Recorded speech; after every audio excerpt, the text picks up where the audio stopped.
We're taking a look, of course, starting off with what APEC is, because in 1989, a country grouping came into existence long before the World Trade Organization was formed in 1995. Of course, this is known as APEC, and the group has grown to 21 nations spanning Asia and the Americas. It also includes Russia. That's the only European country in this grouping.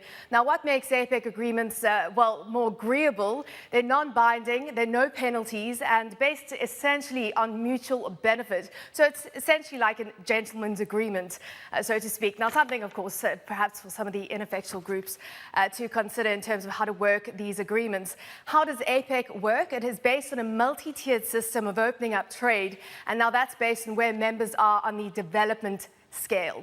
Now, within APEC, there are 12 countries that are looking to fast-track trade liberalization agreements.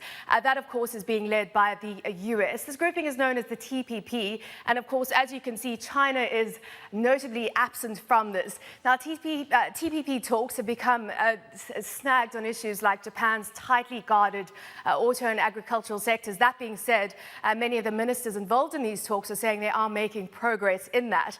Of course, talking about China is playing host to APEC this year, and it has its very own trade pact that's known as the Asia-Pacific Free Trade Agreement, but still, of course, very early in the pre-feasibility phase, in fact. Now, who's left out of all of this? As you can see on the right of me, Laos, Myanmar, and Cambodia. That, of course, is the trouble when you have big groupings like this that include countries with differing levels of economic progress.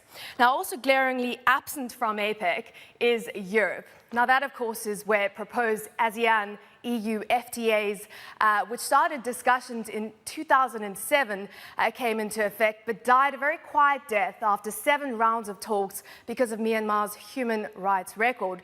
That being said, there's chatter that it might get resurrected once ASEAN concludes its economic community. That's expected to take effect as of 2015.